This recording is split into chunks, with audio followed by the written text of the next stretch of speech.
अस्सलामुअलैकुम। उम्मीद करता हूँ आप लोग सब खैरियत से होंगे। अल्लाह ताला आप लोगों को खुश रखे, आमीन। गार्डियन एंड वार्ड्स एक्ट शुरू हुआ है 1890 का। गार्डियन एंड वार्ड्स एक्ट की जो है वो ये दूसरी वीडियो है इंट्रोडक्शन के हवाले से। इसका क्रक्स समझना है, इसके बाद सेक्शंस की तरफ चले जाएंगे। सीक्वेंस वाइज जो है वो 1 2 3 जो है वो ऑनवर्ड्स शुरू हो जाएंगे। अब इसका क्रक्स समझ लें दूसरी वीडियो के अंदर। गार्डियन एंड वार्ड्स एक्ट के हवाले से इसको समझना। मैं हर वीडियो के अंदर एक चीज़ कहता होता हूँ कि मैं जो कुछ भी बताऊँ आपने उसको लाजमी नोट डाउन करना, लिख लेना है, ताकि वो चीज़ इन फ्यूचर आप लोगों के काम आए। इसको शुरू करते हैं। बिस्मिल्लाहिर्रहमानिर्रहीम। इसके पॉइंट्स जो मैं बताई जाऊँ उसको अपनी लैंग्वेज में लिखते जाना। सबसे पहले इसके ऊपर लिख लें appointment of guardian. Appointment of guardian कि गार्डियन को अपॉइंट करने के क्या क्या तरीके हैं। सिर्फ यही नहीं होता कि कोर्ट से जाके आपने इस चीज़ की अपॉइंटमेंट करवा लेनी है, कोर्ट से डिक्लेयर करवा लेना है कि ये इसका गार्डियन होगा। नहीं, सिर्फ कोर्ट के पास नहीं है। सिर्फ इस चीज़ को समझना, 3 तरीके हैं गार्डियन को अपॉइंट करने के।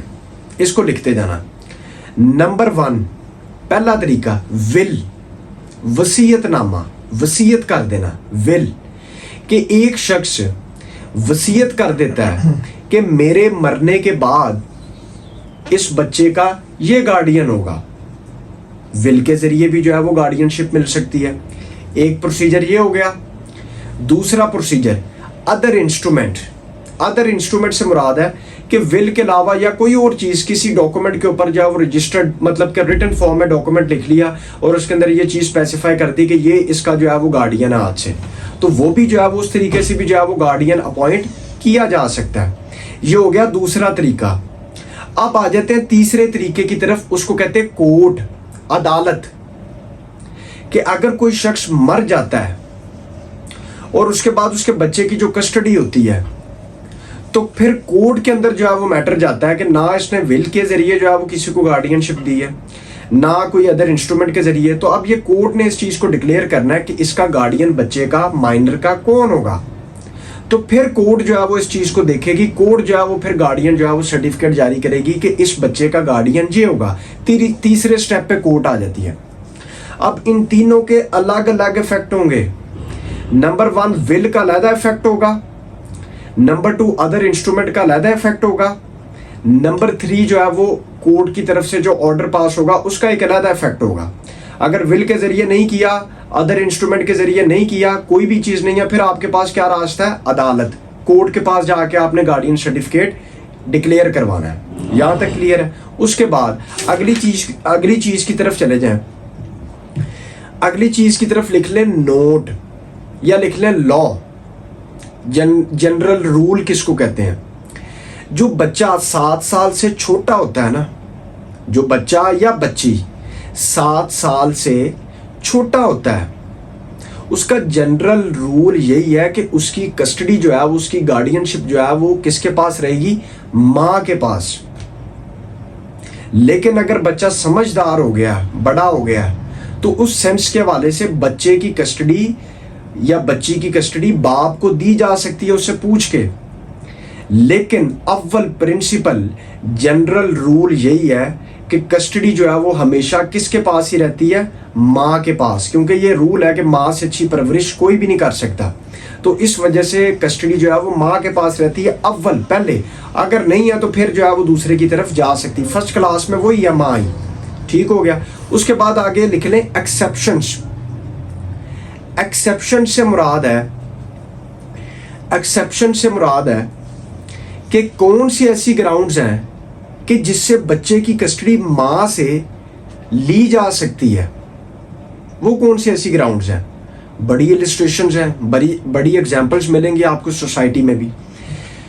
इसके अंदर एक्सेप्शंस ये हैं कि फॉर एग्जांपल मां जो है वो किसी ऐसी सोसाइटी में रह रही है जिससे बच्चे की सोबत पे गलत असर पड़ रहा है, जिससे बच्चे को या बच्ची को एजुकेशन अच्छी नहीं मिल सकती वहाँ पे, या इमोरल कैरेक्टर है उस सोसाइटी में, या उस माँ का कैरेक्टर अच्छा नहीं है, या कुछ ऐसी रीजंस आ सकती हैं, तो उस बेस पे माँ से कस्टडी लेके बाप को दी जा सकती है इन ग्राउंड्स के ऊपर कि सर माँ के पास बच्चा है, वो उसकी अच्छी परवरिश नहीं कर पा रही है, उसको अच्छी तालीम नहीं दे पा रही है, वो जिस सोसाइटी में रह रही है वहाँ पे क्रिमिनल्स लोग रहते हैं, लिहाजा इस हवाले से बच्चे की जो हेल्थ है, मेंटल या फिजिकल वट एवर जो भी है, उस पर बुरा असर पड़ेगा। तो उन ग्राउंड्स के ऊपर कोर्ट जो है वो माँ से उठा के बाप को कस्टडी दे सकती है बच्चे की। ठीक हो गया, यहाँ तक कंसेप्ट क्लियर है। आगे रिलीजियस पर्पस पे भी हो सकता है। रिलीजियस पर्पस ये होता है कि बाद में शादी के वक्त नहीं पता होता, माँ सुन्नी होती है, बाप शिया होता है, तो बाद में जो है वो तलाक के बाद या अलहदगी के बाद पता लगता है कि माँ जो है वो सुन्नी है, बाप शिया है। तो उस बेस के ऊपर भी जो है वो कहते हैं कि वो इस फिरके में रहेगा, वो इस फिरके में रहेगा। ये भी एक डिबेट चलती है कि वो फिरका लग गया, वो फिरका लग गया। तो इस रिलीजियस पॉइंट के ऊपर भी जो है वो बाप से माँ को या माँ से बाप को कस्टडी दी जा सकती है। यहाँ तक पॉइंट क्लियर है। उसके बाद नीचे पॉइंट नोट करें कि अदालत जो है, कोर्ट जो है, वो दो चीज़ें देखती है। नंबर 1, वो कोर्ट दो चीज़ें देखती है, ना माँ को देखती है, ना बाप को देखती है, ना किसी और अदर पर्सन को देखती है। दो चीज़ें देखती है कोर्ट, उसकी बेस पे कोर्ट चलती है, अदालत चलती है। Number 1, welfare of the minor, welfare of the minor. Number 2, character of the guardian, character of the guardian. Welfare of the minor से मुराद है कि बच्चे की भलाई के लिए जो मुमकिन हो सकता है कोर्ट ने वो करना है। बच्चे को अच्छी तालीम मिले, बच्चे को अच्छा माहौल मिले, बच्चे को अच्छी सोसाइटी मिले। वेलफेयर के अंदर जो चीज़ें माइनर के हवाले से आती हैं कोर्ट ने उसको देखना है। कोर्ट ने ना माँ को देखना, ना बाप को देखना, ना किसी अदर पर्सन को देखना। कोर्ट ने कहना बच्चे की अच्छी परवरिश के लिए, उसकी वेलफेयर के लिए क्या ज़रूरी है, कोर्ट ने वो देखना है। और कैरेक्टर ऑफ द गार्डियन, ये गार्डियन का कैरेक्टर कैसा है, ये जिसको गार्डियनशिप दी जा रही है, ये बंदे का कैरेक्टर कैसा है, कोई क्रिमिनल रिकॉर्ड तो नहीं है इसका, ये साफ सुथरा आदमी है, एक इनोसेंट आदमी है, ठीक है, और ये बच्चे की अच्छी परवरिश कर सकता है या कर सकती है, तो कोर्ट ने वो देखना है। ठीक है, इसके अंदर एक इलस्ट्रेशन ले लें कि इसके अंदर केसेस बहुत से निकलते हैं। केसेस इसके हवाले से ये है कि तलाक हो जाती है मियाँ बीवी के दरमियान। अब माँ के 2 बच्चे हैं, एक बच्चे को वो पढ़ा सकती है, एक बच्चे को नहीं पढ़ा सकती। तो इस सेंस में उसकी नानी या दादी उस बच्चे को ले जाती है, वहां से लेके जाके उसको किसी अच्छे स्कूल में पढ़ाने लग जाती है। माँ जाके पिटीशन फाइल कर देती है कि सर ये बच्चा मेरा है, गार्डियनशिप इसकी मुझे दी जाए। तो कोर्ट ने ये देखना है कि उसकी नानी या दादी या कोई भी पर्सन उसके जो, हालांकि माँ पहली जगह है, नानी दूसरी क्लास में आती है, फर्स्ट क्लास में माँ है, नानी जो है वो सेकंड क्लास में, दादी भी सेकंड, थर्ड, फोर्थ आगे ऑनवर्ड शुरू हो जाते हैं। लेकिन कोर्ट ने यहाँ पे ये देखना है कि आप बच्चे को नहीं पढ़ा पा रही हैं, बच्चे को अच्छी तालीम नहीं दे पा रही हैं, लिहाजा जो उसकी सेकंड क्लास में फॉल कर रही है नानी, ठीक है, वो उसको अच्छे स्कूल में पढ़ा रही है। लिहाजा इस वजह से अदालत, कोर्ट जो है वो ये ऑर्डर पास कर सकती है कि लिहाजा ये उसकी वेलफेयर के लिए बेहतर है, तो इसकी कस्टडी जो है उसकी नानी के पास रहेगी। तो इसकी कस्टडी किसके पास रहेगी, नानी के पास रहेगी, क्योंकि वो उसकी वेलफेयर के लिए हर मुमकिन कोशिश कर रही है।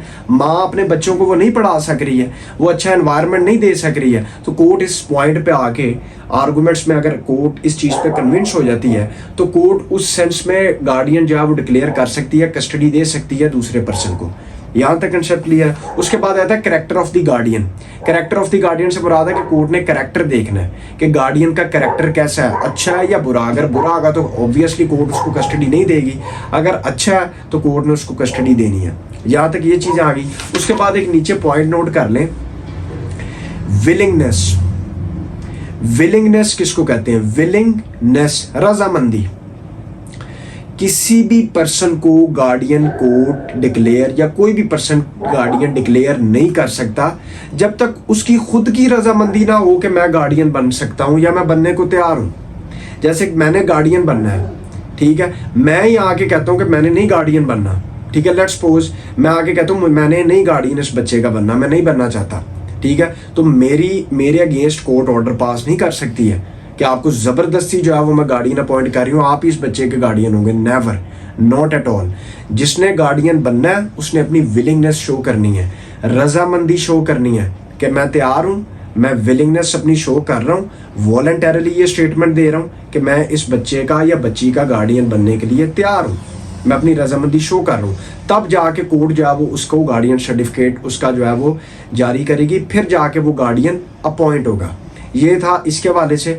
बाकी जो है वो इसका जो नॉर्मल प्रैक्टिकल प्रोसीजर के हवाले से ये लिख लें कि गार्डियन सर्टिफिकेट के लिए एक एप्लीकेशन फाइल होती है सेक्शन 10 के तहत, इसका जो गार्डियन वार्ड्स एक्ट का है उसके तहत कोर्ट उसको जो है वो डिस्ट्रिक्ट कोर्ट में जो है वो फाइल होती है पिटीशन, फिर court same as it is जो है वो सूट की तरह जो है दूसरी पार्टीज को तलब करती है समन के जरिए, वो आते हैं उसका रिटर्न रिप्लाई देते हैं, फिर इश्यूज फ्रेम्ड हो जाते हैं, फिर उसके ऊपर एविडेंस आती है, फिर जाके कोर्ट देखती है, नतीजे पे पहुंचती है कि इसके अंदर से कौन सा जो है वो वेलफेयर ऑफ द माइनर और कैरेक्टर ऑफ द गार्डियन, दो चीज़ों को मद्देनजर रखते हुए गार्डियन सर्टिफिकेट जारी कर देती है। ये इसका प्रैक्टिकल प्रोसीजर है, ठीक है। डिस्ट्रिक्ट कोर्ट ना हो तो फैमिली कोर्ट को भी जो है वो ये पावर दे दी जाती है कि गार्डियन वार्ड्स एक्ट की कोग्निजेंट सुनने की, ठीक है। तो ये इसका प्रैक्टिकल प्रोसीजर है। बाकी आगे सेक्शंस वाइज चलेंगे तो आपको ज़्यादा क्लियर हो जाएगा। बाकी दुआओं में याद रखिएगा। Thank you very much. अल्लाह हाफिज़।